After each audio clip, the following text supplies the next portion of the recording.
Look at the world in which you live. Then, zoom into the nearest forest. What animal do you see when you look at that forest? Maybe you see a herd of deer or elk. Maybe you see a flock of birds. But what we see is a bear, in this forest all alone if not tending for helpless cubs. Now try to picture yourself in the forests, or even the mountains, of Cantabria. You can see a specific type of bear, the cantabrian brown bear, but its numbers are dwindling, and soon there will not be a single bear in the woods of Cantabria. And this bear is a key part of the habitat in which it lives, and without it, the habitat will slowly die too. It was made illegal to kill the cantabrian brown bear in Spain at 1973, as they were declared endangered. Now they have their own foundation because of how few there are. And now, instead of hunting the bears, people watch to see them coming out of their dens to feed on grass and catch fish. Hi, my name is Taya Brown. And I'm Melissa Lang.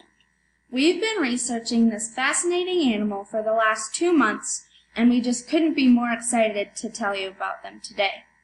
First of all, when people think big, vicious, scary, and will just stay away, they think bear, but... Bear!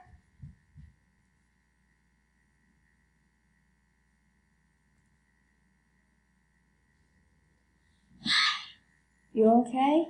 Yeah. First of all, the bears that we are researching that are harmless are an extremely small group of brown bears that refers to a slightly larger population of Eurasian brown bears that live in the mountains of Cantabria. As she said, the cantabrian brown bear lives in Spain.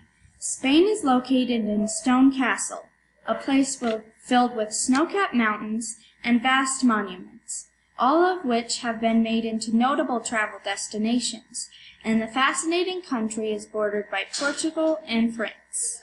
Spain and its neighbors have had a rather murky history, but Spain has been known for not getting along perfectly well with its neighbors, and might have just started a couple of wars.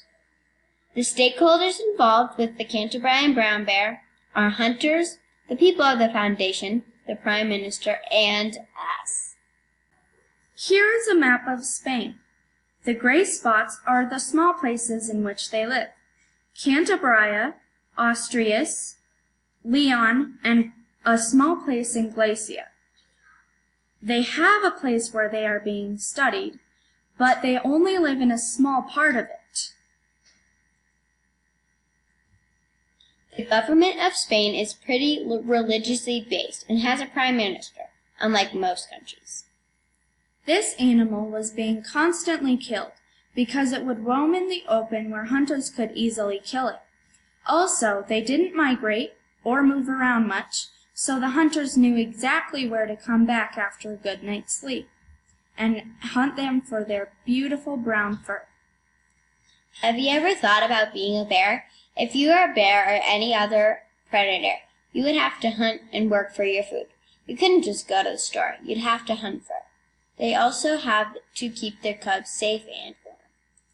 These bears have very strong legs as well as a muscle hump for running hard without getting tired. And they have padded feet for running on rough ground, a large nose, and small eyes and ears. But I think the most remarkable thing about them is that they're the only bear that does not hibernate in the winter. And that's why they have a large tuft of fur on their neck to keep their breath warm.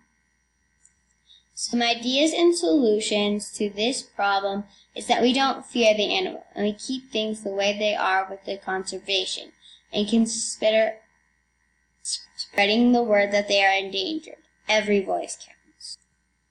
And that is quite true, because the 1920 population of this bear was almost reaching the 10,000s, at 9,500.